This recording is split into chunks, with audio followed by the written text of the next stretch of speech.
صلوا عليه وسلموا تسليما اللهم صل على سيدنا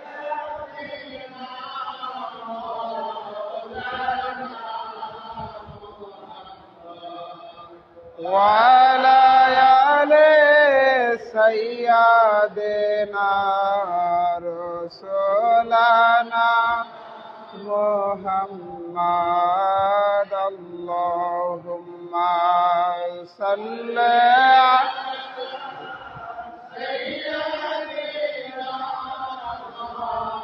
لنا محمد وعلى سيدنا مولانا দিবানিশি মনের আমার আর জিও না যন্ত্রণা ধনে যদি ধনী হইতাম যাইতাম মোরা কারবালা আল্লাহুম্মা সাল্লি সাইয়্যিদিনা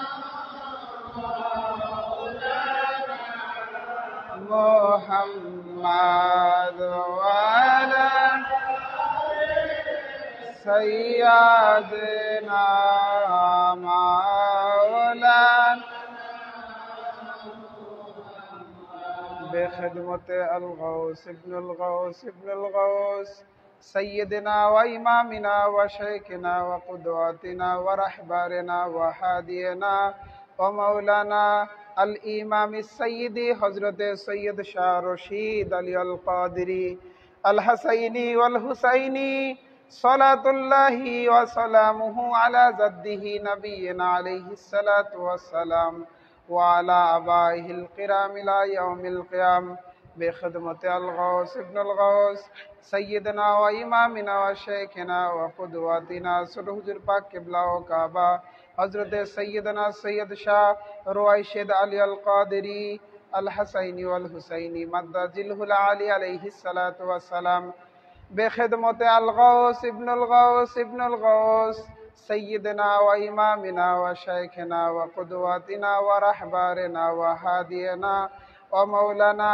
الإمام السيدي جمان الرحبار هادي إمام نور مجسم سجد نشین حضور پاک قبلہ و کعبہ حضرت سیدنا سید شاہ یاسب علی القادری الحسینی والحسینی مدجلہ العالی علیہ الصلاة والسلام وعلى آبائه الكرام إلى يوم القيامة আলহামদুলিল্লাহ সমস্ত প্রশংসা সেই মহান রব্বুল আলামিনের দরবারে যে আল্লাহ তাআলা আমাদেরকে মুহররমুল হারামের পঞ্চম শ্রেষ্ঠ রজনীতে আঞ্জুমানে কাদেরিয়া মসজিদে খানকাহে কাদেরিয়া এসে মৌলা ইমামে সৈয়দুশ শুহাদা শহীদে কারবালা ইমাম হুসাইন আলাইহিসসালামের মাতম আজাদারিতে অংশগ্রহণ করার মতো তৌফিক এনায়েত করে দিয়েছেন। সেজন্য আল্লাহ তাআলার দরবারে শুকরিয়া আদায় করে বলি আলহামদুলিল্লাহ। তো সম্মানিত উপস্থিতি, প্রতিদিনের ন্যায় মাওলা হুসাইন আলাইহিসসালাম যখন কারবালাতে পৌঁছেছিলেন তখন ছিল 2রা মুহররম। এই 2রা মুহররমে মাওলা হুসাইন আলাইহিসসালাম যখন কারবালাতে পৌঁছলেন তখন উনি আব্বাস আলমদার আলাইহিসসালামকে ডেকে বললেন যে আব্বাস, তুমি জিজ্ঞাসা করো এই জমিগুলো কাদের? আমরা যে কারবালা এসে পৌঁছেছি, আমরা যেই জায়গায় অবস্থান করতেছি, এই জমিগুলো এই জায়গাগুলো কাদের? তুমি একটু খোঁজ নাও। তখন আব্বাস আলমদার আলাইহিসসালাম এই জমির মালিকদেরকে ডাক দিয়ে মাওলা হুসাইন আলাইহিসসালামের কাছে নিয়ে আসলেন। তখন ওই জমির মালিকরা মাওলা হুসাইন আলাইহিসসালামকে জিজ্ঞাসা করলেন যে আপনি কে আছেন, যে আপনি এই খোলা ময়দানের নিচে এত উত্তপ্ত বালুর মধ্যে আপনি তাবু গেড়ে আছেন। তখন মাওলা হুসাইন আলাইহিসসালাম বললেন যে আমি হচ্ছি নবীর বেটা, নবীর পুত্র, সৈয়দুশ শুহাদা, শহীদে কারবালা, মাওলা ইমামে হুসাইন আলাইহিসসালাম। আমি আমার নানা থেকে শুনেছিলাম যে আমি এই স্থানে শহীদ হব, এই জায়গাগুলো দিয়ে আমাদের শরীরের রক্ত মুবারক এই জায়গার উপর দিয়ে পড়ে থাকবে, আমাদের হাড্ডি এখানে থাকবে। মাওলা হুসাইন আলাইহিসসালাম তাদেরকে বর্ণনা দিতে লাগলেন। তখন ওই লোকজন বললেন যে আপনারা শহীদ হবেন বুঝতে পারলাম। প্রথমে ওই লোকজন এসে মাওলা হুসাইন আলাইহিসসালামকে, যখন মাওলা হুসাইন আলাইহিসসালাম বললেন যে আমি তোমার এই জমিগুলো ক্রয় করতে চাই, খরিদ করতে চাই, তখন ওই লোক মাওলা হুসাইন আলাইহিসসালামকে চেনেন না, জিজ্ঞাসাও করেননি। মাওলা হুসাইন আলাইহিসসালামকে জিজ্ঞাসা করতেছেন যে এখানে তো কোনো ফসল আদি হয় না, এখানে তো শুধু ধুধু মরুভূমি, বালুর চর, আপনি এই জায়গাটুকু কেন কিনতে চাচ্ছেন? তখন মাওলা হুসাইন আলাইহিসসালাম এই বৃত্তান্ত জানালেন। তখন বললেন মাওলা হুসাইন আলাইহিসসালাম তাদেরকে 2000 দিরহামের বিনিময়ে মাওলা হুসাইন আলাইহিসসালাম ওই কারবালার জমিগুলো তাদের কাছ থেকে খরিদ করে নিলেন, ক্রয় করে নিলেন। এমনকি তাদেরকে বললেন যে যখন আমি মাওলা হুসাইন আলাইহিসসালাম সহ আমার এই পরিবারের সকল সদস্য যখন শহীদ হয়ে যাবে, যখন এখানে আমাদের ছিন্ন বিচ্ছিন্ন লাশগুলো যখন এই কারবালার ময়দানে পড়ে থাকবে, তখন আপনাদেরকে একটু অনুরোধ করলাম, আপনারা আমাদের এই বডিগুলোকে একত্র করে এই জায়গায় আমার লাশটা দাফন করে দিবেন, ওই জায়গায় আমার লাশটা দাফন করে দিবেন। এইভাবে মাওলা হুসাইন আলাইহিসসালাম তাদেরকে বলতে লাগলেন। এরপরে তাদেরকে বলা শেষ হলো, তখন মাওলা হুসাইন আলাইহিসসালাম বললেন যে তোমাদের যে নারীরা রয়েছে, তোমাদের স্ত্রীদেরকে তুমি ডেকে নিয়ে আসো। যখন তাদের স্ত্রীদেরকে ডেকে নিয়ে আসলেন, তখন মাওলা হুসাইন আলাইহিসসালাম মহিলাদেরকে ডেকে এক জায়গায় জড়ো করে বললেন যে আমরা নবী সাল্লাল্লাহু আলাইহি ওয়াসাল্লামের দৌহিত্র রয়েছি, আমি মাওলা আলীর বেটা রয়েছি, আমি খাতুনে জান্নাত পাকের কলিজা টুকরা আছি।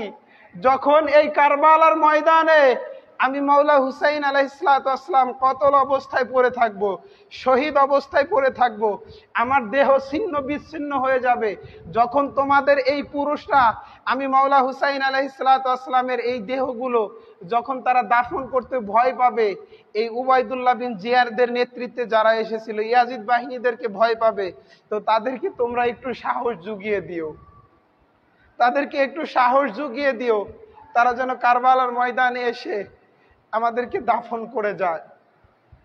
এরপরে ওই মহিলাদেরকে বললেন যে তোমাদের যদি ছোট ছোট বাচ্চা থাকে, সন্তান থাকে, তাদেরকে একটু পাঠিয়ে দাও। যখন ওই ছোট্ট ছোট্ট মাসুম বাচ্চারা যখন মাওলা পাকের সামনে আসলেন, তো মাওলা পাক ঠিক ওই রকম ভাবে একইভাবে বর্ণনা দিচ্ছিলেন আর বারবার বলতেছিলেন যে বাবুরা তোমরা জেনে রেখো, তোমরা শোনো, যখন আমি আমার পরিবার সহ এই 6 মাসের শিশু সহ যখন এই কারবালার ময়দানে যখন আমাদেরকে কতল করা হবে, যখন আমাদেরকে শহীদ করা হবে, যখন আমাদের উপরে অত্যাচার করা হবে, যদি তোমার আব্বা যারা রয়েছে, তোমাদের পিতারা যদি আমাদেরকে যদি দাফন করতে যদি ভয় পায়, তাহলে তোমরা খেলার ছলে এসে, তোমরা খেলতে খেলতে এসে আমি মাওলা হুসাইনের লাশটাকে তোমরা দাফন করে যেও। এভাবে মাওলা হুসাইন আলাইহিসসালাম তাদেরকে বলতে লাগলেন। যখন 2রা মুহররম মাওলা হুসাইন আলাইহিসসালাম জমিটা ক্রয় করে নিলেন, তখন এই উবাইদুল্লাহ বিন জিয়াদ এর নেতৃত্বে এই উমর ইবনে সাদ আরো 4000 সৈন্য এই কারবালার ময়দানে এসে উপস্থিত হলো। রাসূল পাক সাল্লাল্লাহু আলাইহি ওয়াসাল্লামের দৌহিত্র আলী মাকাম মাওলা হুসাইন আলাইহিসসালামকে তারা ঘেরাও করলেন, পাকড়াও করলেন। যখন উমর ইবনে সাদ বারবার মাওলা হুসাইনকে জোর জবরদস্তি করতে লাগলেন, তখন মাওলা হুসাইন আলাইহিসসালাম বললেন যে আমাদেরকে একটু সময় দাও, আমরা কেবল কারবালার ময়দানে এসে পৌঁছালাম, আমরা একটু আলোচনা করে নেই। তখন মাওলা হুসাইন আলাইহিসসালাম যখন 2রা মুহররম পার হয়ে গেল, 3য় মুহররম থেকে জেনে রাখবেন ভাইরা আমার, মাওলা হুসাইন আলাইহিসসালামের এই যেই তাঁবুগুলো ছিল, এই তাঁবুগুলোর চারপাশ দিয়ে ওরা এমন ভাবে ঘেরাও করলো, তাদের খাবারকে পানি বন্ধ করে দিয়েছিল 3রা মুহররম থেকেই। অনেকেই আমরা বলি যে 7ই মুহররম থেকে পানি বন্ধ করে দিয়েছিল, কিন্তু আসল ইতিহাস হচ্ছে 3 মুহররম থেকে মাওলা হুসাইন আলাইহিসসালামের তাবুতে পানি বন্ধ করে দিয়েছিল, আর 7ই মুহররম হচ্ছে মাওলা হুসাইন আলাইহিসসালামের তাবুতে সমস্ত খাবার ফুরিয়ে গিয়েছিল, পানি ফুরিয়ে গিয়েছিল। তো মাওলা হুসাইন আলাইহিসসালাম যখন 3রা মুহররম যখন ওনাদেরকে পানি বন্ধ করে দিল, একের পর এক ওই উবাইদুল্লাহ বিন জিয়াদের নেতৃত্বে, এই ইয়াজিদের নেতৃত্বে এক এক করে 22,000 সৈন্য কারবালার ময়দানে এসে পৌঁছালো। তো মাওলা হুসাইন আলাইহিসসালামকে বারবার বলতেছিলেন যে আপনি আমাদের সাথে যুদ্ধ করেন, আপনি আমাদের সাথে যুদ্ধ করেন। কিন্তু মাওলা হুসাইন আলাইহিসসালাম তাদেরকে কিছু ভাষণ দিয়ে বলতে লাগলেন যে আমি মাওলা হুসাইন আলাইহিসসালাম যুদ্ধ করার জন্য আসিনি। আমি মাওলা হুসাইন যদি যুদ্ধ করার জন্য আসতাম তাহলে আমার ভাই মুহাম্মদ ইবনে হানিফাকে পাঠাতাম, আমার ভাই আব্বাস আলমদারকে পাঠাতাম, আর মুসলিম বিন আকিলকে পাঠাতাম। এরা 3 জনই যদি তোমাদের এই 22,000-এর সাথে যুদ্ধ করে 3 ঘন্টার মধ্যে এরা 3 জন 3 লক্ষ কাফেরকে শহীদ করে ফেলতো।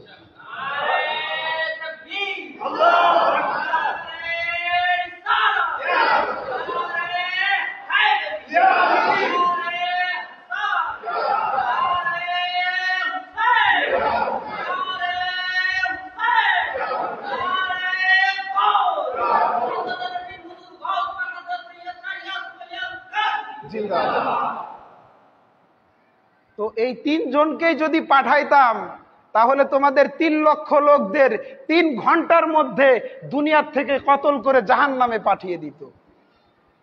মাওলা হুসাইন আলাইহিসসালাম বললেন, তখন আব্বাস আলমদার আলাইহিসসালাম বললেন যে ভাই তাহলে আমরা যুদ্ধ করার জন্য আসিনি, বুঝতে পারলাম। তো যখন মাওলা হুসাইন আলাইহিসসালাম এই কদাসিয়া থেকে কতকতানিয়া হয়ে যখন এই কারবালার ময়দানে পৌঁছাচ্ছিলেন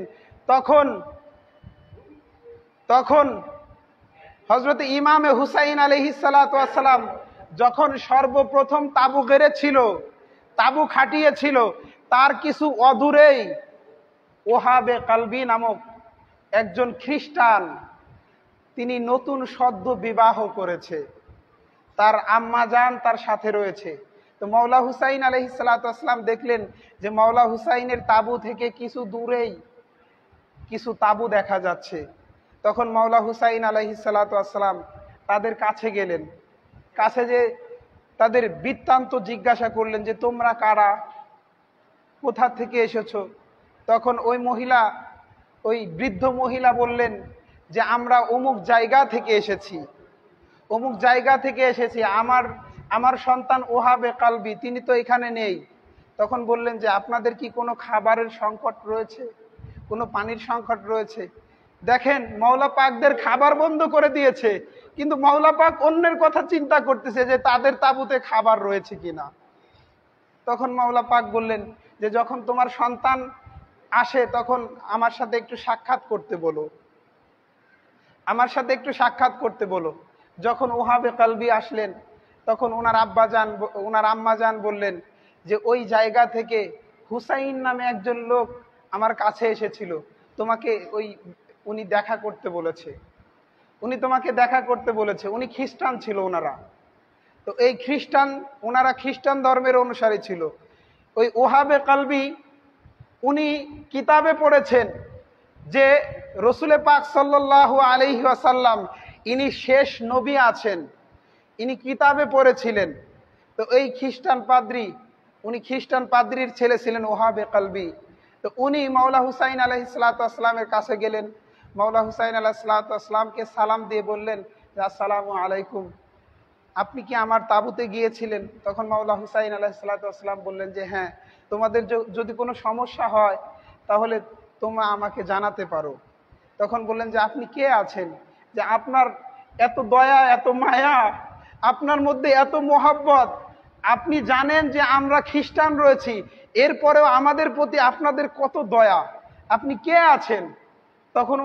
তখন মাওলায়ে কায়নাতের পুত্র সৈয়দুশ শুহাদা শহীদে কারবালা ইমামে হুসাইন আলাইহিসসালাম বললেন যে আমি হচ্ছি সেই মুহাম্মদুর রাসূলুল্লাহ সাল্লাল্লাহু আলাইহি ওয়াসাল্লামের নাতি, আমি এই কারবালার ময়দানে এসেছি আমার এই সন্তানদের সহ নিয়ে এই কারবালার ময়দানে ইসলামকে আঞ্জাম দেওয়ার জন্য, দ্বীন ইসলামকে প্রতিষ্ঠিত করার জন্য আমি মাওলা হুসাইন আজ কারবালার ময়দানে উপস্থিত হয়েছি। তখন সাথে সাথে ওহাবে কলবি মাওলা পাকের চেহারা দেখে মাওলা পাকের কদমে পড়ে গেলেন। কদমে পড়ে বললেন যে মাওলা, আমি আজ থেকে আপনার কদমে বায়াত হতে চাই, আপনাকে আমি সাহায্য করতে চাই, আপনার পাশে দাঁড়াতে চাই। তখন মাওলা ইমামে হুসাইন আলাইহিস সালাতু ওয়াস সালাম বললেন যে তুমি নিজে বললে তো হবে না, তুমি তোমার মা এবং তোমার স্ত্রীর কাছ থেকে তুমি অনুমতি নিয়ে আসো। সদ্য বিবাহ করেছে। তখন এই ওহাবে কলবি উনি ওনার আম্মা জানকে বললেন যে মা, আমি এমন একজন লোকের সাক্ষাৎ পেয়েছি, এমন একজন লোকের সাক্ষাৎ আমি পেয়েছি যে রসুলে পাক সাল্লাল্লাহু আলাইহি ওয়াসাল্লামের দৌহিত্র আছেন, রসুলে পাকের পুত্র আছেন, রসুলে পাকের সন্তান আছেন, রসুলে পাকের নওয়াসা আছেন, যিনি ইসলামকে আঞ্জাম দেওয়ার জন্য, ধর্মকে প্রতিষ্ঠিত করার জন্য, যার এত মায়া, যার এত মোহাব্বত, যাকে দেখলে আল্লাহর কথা স্মরণ হয়ে যায়। ও মা, আপনি আমাকে অনুমতি দেন, আমি তাকে সাহায্য করতে চাই, তার পাশে দাঁড়াতে চাই, তার পাশে আমি দাঁড়াতে চাই। তখন আম্মা জান বললেন যে বেটা, আমি তো তোমাকে অনুমতি দিতে পারি না, তুমি কেবল সদ্য নতুন বিবাহ করেছো, তুমি তোমার স্ত্রীর কাছ থেকে অনুমতি নাও। যখন স্ত্রীর কাছে গেলেন তখন স্ত্রী বললেন যে আমাকে মাওলা হুসাইনের কাছে নিয়ে চলুন, আমাকে মাওলা হুসাইনের কাছে আমাকে নিয়ে চলুন। যখন নিয়ে গেল তখন মাওলা হুসাইন আলাইহিস সালাতু ওয়াস সালামকে বলতেছেন যে আমার স্বামীকে আপনার নামের উপরে আমি কোরবানি করে দিতে পারি, আমার স্বামীকে আপনার নামের উপরে আমি কোরবানি করে দিতে পারি, কিন্তু হে মাওলা হুসাইন, একটা শর্ত রয়েছে। বললেন যে কি শর্ত? তখন ওহাবে কলবির স্ত্রী বললেন যে হে মাওলা হুসাইন আলাইহিস সালাতু ওয়াস সালাম, আমার স্বামী তো কতল হয়ে যাবে, আমার স্বামী তো শহীদ হয়ে যাবে, কিন্তু আমি কার কাছে যাব? আপনাদের যেই নারীরা রয়েছে, আমি এই নারীদের সাথে থাকতে চাই, এই নারীদেরকে খেদমত করতে চাই, নারীদের খেদমত করতে চাই। হে মাওলা হুসাইন, আপনি যদি অনুমতি দিতেন তাহলে হয়তোবা আমি এই কারবালার ময়দানে যখন আমার স্বামী শহীদ হয়ে যাবে, যখন কতল হয়ে যাবে, যখন আমার স্বামীকে শহীদ করা হবে, তখন আপনার এই নারীরা আমার এই পর্দাকে রক্ষা করবে। তখন মাওলা হুসাইন আলাইহিস সালাতু ওয়াস সালাম উনি কেঁদে ফেললেন, কেঁদে বললেন যে তুমি শোনো হে ওহাবে কলবির স্ত্রী, তুমি জেনে রেখো, আমার যারা নারীরা রয়েছে, আমার এই নারীদের চাদরকে ছিন্ন করা হবে, তাদের পর্দাকে উপড়িয়ে ফেলা হবে, তাদেরকে এমন ভাবে এই বাজারের উপরে দিয়ে বেজ্জতি করা হবে, তুমি সেইখানে থাকলে পারে তুমি নিজেও সহ্য করতে পারবে না। তখন বললেন যে মাওলা হুসাইন আলাইহিস সালাতু ওয়াস সালাম, তাহলে আমি আমার স্বামীর সাথে শহীদ হতে চাই, আমার স্বামীর সাথে আমি কতল হতে চাই, আপনি আমাকে অনুমতি দেন, আমি যেন এই দুনিয়ায় আমার স্বামীকে না পেলেও আমি যেন কাল কিয়ামতে আমার স্বামীর সাথে থাকতে পারি। তখন মাওলা হুসাইন আলাইহিস সালাতু ওয়াস সালাম বললেন ঠিক আছে, তোমাকে অনুমতি দিলাম। তখন তার আম্মা জান মাওলা হুসাইনের কদমে গেলেন, মাওলা হুসাইনের কদমে পড়ে বললেন যে ইয়া মাওলা হুসাইন আলাইহিস সালাতু ওয়াস সালাম, আমিও আপনার কদমে নিজের জানকে কুরবানি করে দিলাম।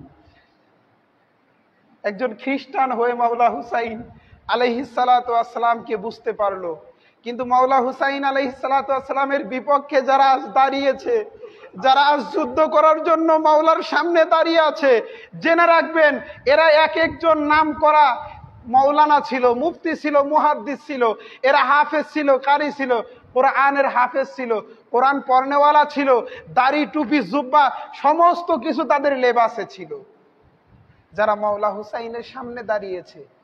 আর ওহাবে কলবি একজন খ্রিস্টান রয়েছেন যিনি মাওলা হুসাইনের সাথে দাঁড়িয়ে আছেন, মাওলার জন্য নিজের জানকে কুরবানি করে দিতে দাঁড়িয়েছেন। যখন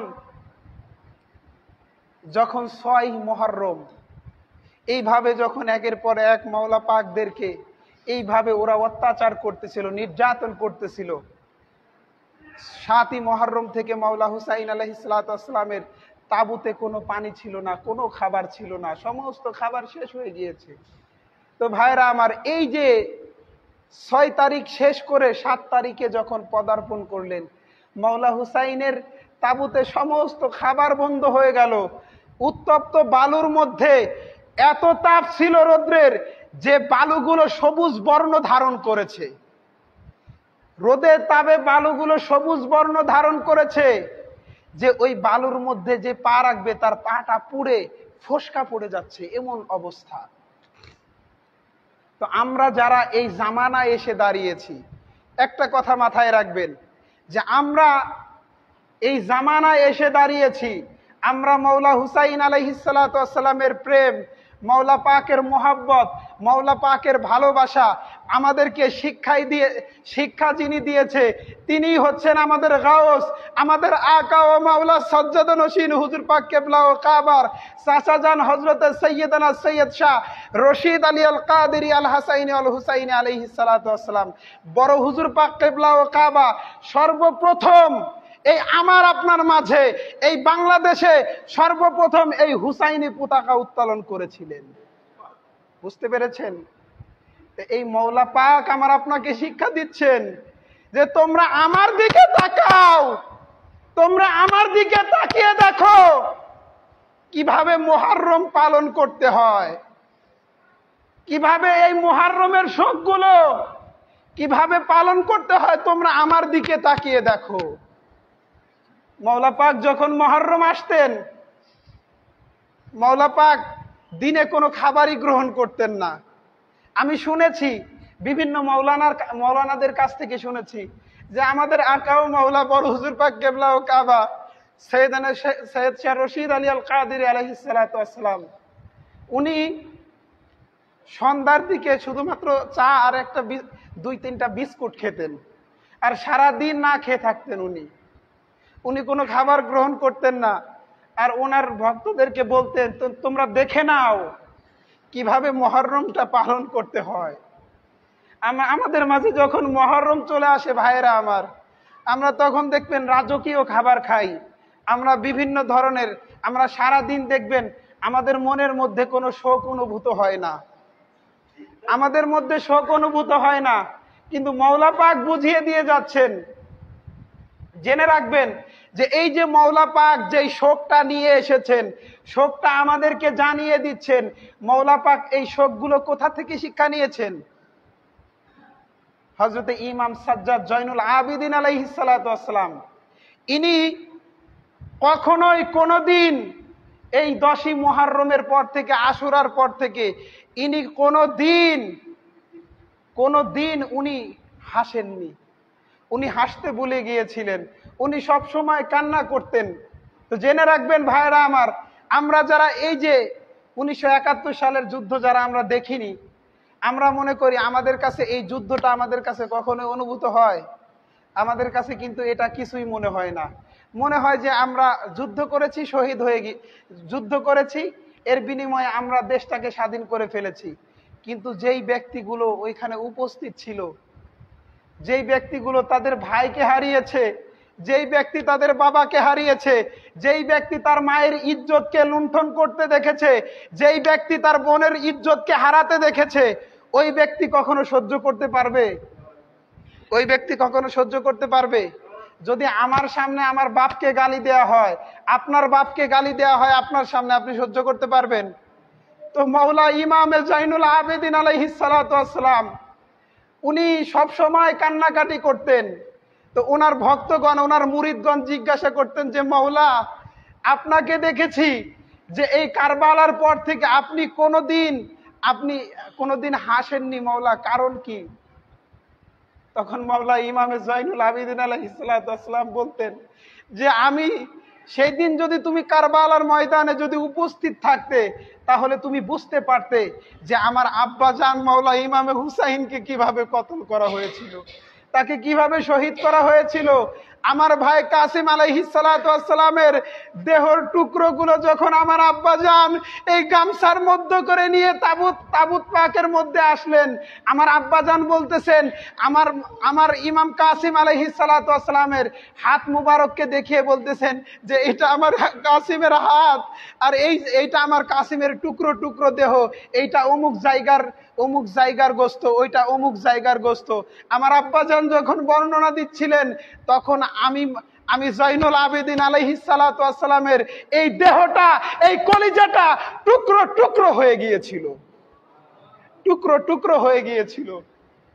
এইভাবে জয়নুল আবেদিন আলাইহিস সালাতু ওয়াস সালাম যতদিন জীবিত ছিল, যখন উনি মদিনার রাস্তা দিয়ে হাঁটতেন, সমস্ত কসাইখানা, এই কসাইরা তাদের দোকান বন্ধ করে ফেলতো, তাদের দোকানগুলো বন্ধ করে দিত, আর বলতো যে জয়নুল আবেদিন আসতেছে। যদি এই গোস্তগুলো যদি তারা দেখে, এই জয়নুল আবেদিন আলাইহিস সালাতু ওয়াস সালাম এই গোস্তগুলো যদি পর্যবেক্ষণ করে, তাহলে তিনি সহ্য করতে পারবেন না, তাড়াতাড়ি দোকানগুলোকে বন্ধ করে দাও। তো ঠিক ওই রকম ভাবে আমাদের আকা ও মাওলা সাজ্জাদা নশীন হুজুর পাক কিবলা ও কাবা হযরতে সাইয়্যিদানা সৈয়দ শাহ বড় হুজুর পাক কিবলা ও কাবা রশিদ আলী আল কাদেরী আল হাসাইনি ওয়াল হুসাইনি আলাইহিস সালাতু ওয়াস সালাম, ইনিও তার ভক্তদেরকে, ইনিও তার মুরিদদেরকে এই শোকগুলো কিভাবে পালন করতে হবে বুঝিয়ে দিচ্ছেন। যে তোমরা জেনে রাখো, তোমরা জেনে রাখবে যে আজকে 6ই মুহররম, আজকে সন্ধ্যা থেকে যেই রকম ভাবে মাওলা হুসাইনের তাবুত পাকে খাবার বন্ধ করে দিয়েছে, তোমরা জেনে রেখো যেহেতু তার খাবার বন্ধ করে দিয়েছে, আমি মাওলা রশিদ আলী আলাইহিস সালাতু ওয়াস সালাম আজ থেকে নিজের খাবার বন্ধ করে দিয়ে আমি আল্লাহ তাআলার কাছে রওনা হলাম। আমি আল্লাহর দিকে, মাওলা হুসাইনের মোহাব্বতে আমি কারবালার দিকে সেই রওনা হয়ে গেলাম। মাওলা হুসাইন আলাইহিস সালাতু ওয়াস সালামের সেই কারবালার ময়দানে আমাদের মাওলানা ওলিউল্লাহ থেকে শুনেছি যে মাওলা রশিদ আলী আল কাদেরী আলাইহিস সালাতু ওয়াস সালাম 10ই মুহররম উনি স্বপ্নে দেখেছিলেন যে মাওলা পাকের এই শরীর মুবারকে, দেহ মুবারকে রক্ত লেগে আছে। তো রক্ত লেগে আছে, তো উনি নাকি মাওলা পাককে জিজ্ঞাসা করছেন যে মাওলা, আপনার শরীরে, আপনার দেহে, আপনার এই দাড়ি মুবারকে, আপনার এই বাজু মুবারকে রক্ত লেগে আছে কেন? তখন মাওলা পাক তাকে বলেছিলেন যে হে ওলিউল্লাহ, আমি এই মাত্র কারবালা শরীফ থেকে আসলাম। তো মাওলা পাক আমাদেরকে বুঝিয়ে দিচ্ছেন যে তোমরা মুহররমটা এমন ভাবে পালন করো, এমন ভাবে নিজের মধ্যে শোকটাকে আনো, এমন ভাবে তোমরা কারবালাকে স্মরণ করো, এমন ভাবে মাওলা হুসাইনের ইয়াদগার করো, এমন ভাবে তোমরা মাওলা হুসাইন আলাইহিস সালাতু ওয়াস সালামের জিকির করো, যেন 7 তারিখেই তোমাদের কাছ থেকে, তোমাদের অন্তরের মধ্য থেকে তোমাদের খাবারগুলোকে কিভাবে তোমরা বন্ধ করে দিবে, এইটা আমি মাওলা রশিদ আলী তোমাদেরকে শিক্ষা দিয়ে গেলাম।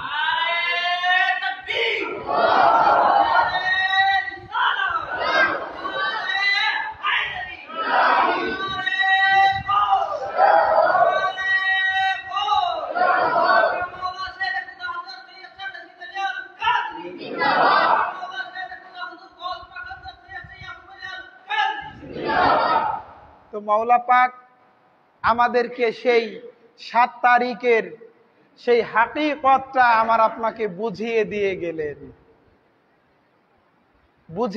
গেলেন। এই জন্য আমরা যারা মাওলা পাকের ভক্ত রয়েছি, আমরা যারা মাওলা পাকের মুরিদান রয়েছি, আমাদেরকে অন্তত পক্ষে এই যে 3 দিন, 7 তারিখ, 8 তারিখ, 9 তারিখ, 10 তারিখ, অন্তত এই 3-4 দিন আমি মনে করি যে আমাদের রোজা রাখা উচিত। যখন আমাদের পানির অনুভূত হবে, তখন যদি আপনি মাওলা পাককে স্মরণ করেন, তখন যদি আপনি কারবালাকে স্মরণ করেন, তখন যদি আপনি মাওলা হুসাইনের ইয়াদগার করেন, খোদার কসম করে বলছি মাওলা হুসাইন আলাইহিস সালাতু ওয়াস সালাম কাল কিয়ামতের দিন আপনাদের সারা জান্নাতের মধ্যে যাবেন।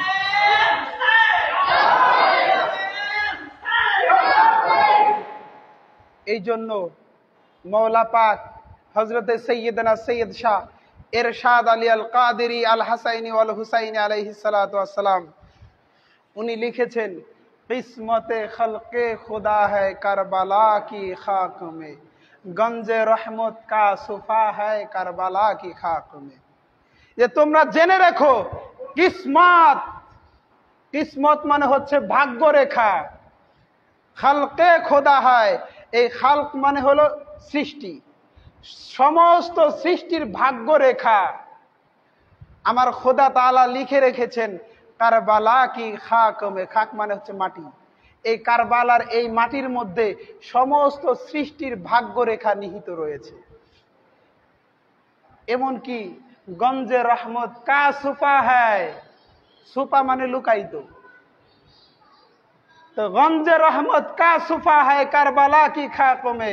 তো আল্লাহ পাকের যে রহমত রয়েছে, আল্লাহ পাকের যে রহমত রয়েছে, এই রহমতটা কেবলমাত্র এই কারবালার মাটির মধ্যে, এই কারবালার ইতিহাসের মধ্যে, এই কারবালার এই ইয়াদগার করার মধ্যে, মাওলা হুসাইনের জিকিরের মধ্যে মনে রাখবেন আল্লাহ পাকের সেই রহমত লুকায়িত রয়েছে।